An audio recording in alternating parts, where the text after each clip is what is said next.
Hello! Alright, so we're going to get started. This is a continuation of the masking tutorial that I did. Um, so we have our image, we have our portrait, masked. Everything is good to go, right? No, we need to lower the transparency. Alright, so the first thing you're going to do is you're going to take your selection tool. You're going to select your image. Then you're either going to find your transparency over here, or you can go to Window, down to Transparency, and I'm going to change my transparency to 50. I already played around with this image a little bit, and 50 was kind of the sweet spot for my image. Your image may be different. You can play around with it. If you click uh, this little arrow right here, you can change with the slider, and it'll show you what your transparency will look like. I could probably even go a little bit darker, like 55. But I think 50 is the sweet spot for my image. So you're going to have to find that for your image. Alright, I'm just going to type it because I can't seem to get it on the slider. Alright, so there's my 50% transparency image. I am then going to go over to my layers right here, or you can click Window, Layers, but mine's already checked off, it's already there. And I'm going to create a new layer, this little box with the plus sign. Create a new layer. I'm going to go back to layer 1, and next to the eyeball, which will make it disappear, there's this empty box. You can click that to lock your layer, so you won't be able to accidentally grab it when you're editing on top of it, okay? So, we got layer 2. This is where all our changes are going to be. This is the part where we need to add our type tool. So, type tool, or press T, and we're going to go from corner to corner.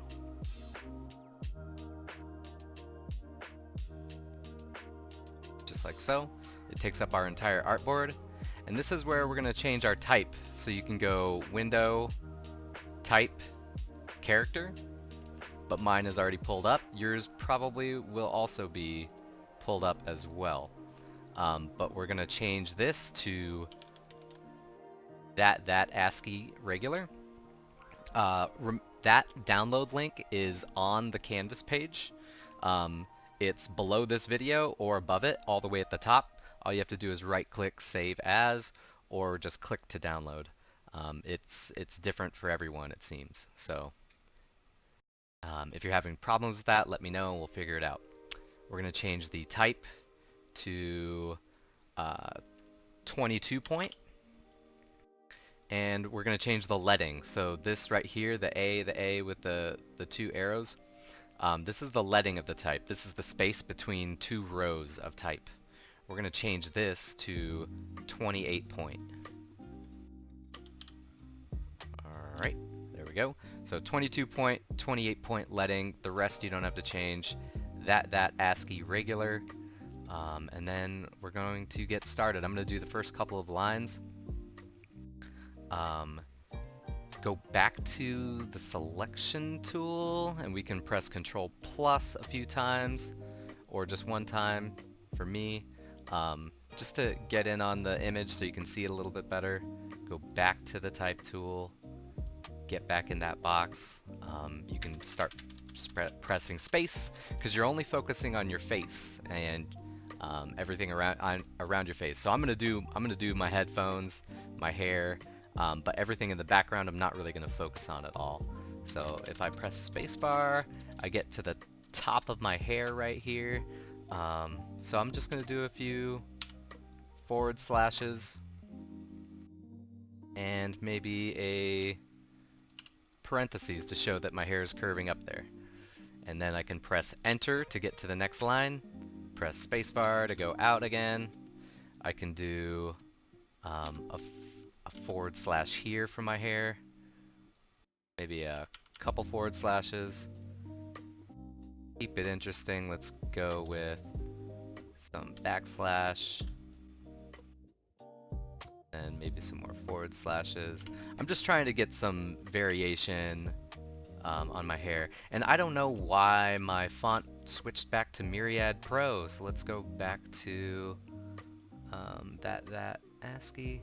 Maybe it just didn't like me doing... Oh, it didn't like me doing that one character. So back to that Ascii. There we go. So much better.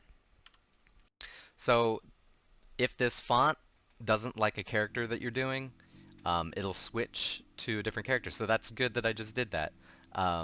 So pay attention to any change in the character. If the character's not looking right, check your character, check your typeface that you're using, and then change it back to that, and then just delete some of the Myriad Pro, because mine defaults to Myriad Pro. So just pay attention to that. So that was a good thing. Good little troubleshooting. So I'm just trying to do some hair swirls. And then I'll finish off with that. And then I can press enter, go to the next line. For this one, I'm going to do a parentheses curve, maybe some forward slashes.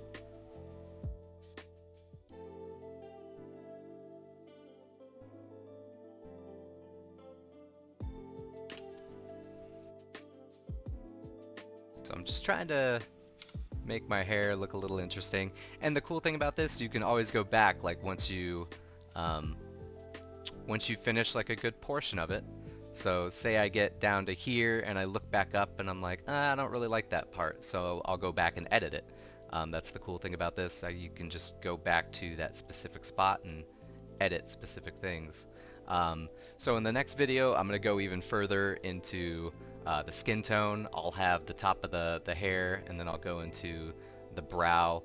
We're going to look at different skin tones. So this is kind of like the light area, and then this is going to be darker. So I'm going to be using different characters for the skin tone here and here. So you just have to maybe even squint your eyes like we did yesterday with the value, and just kind of get a feel for what characters to use. Okay? Alright. Hope you enjoyed this video. Hope it helped.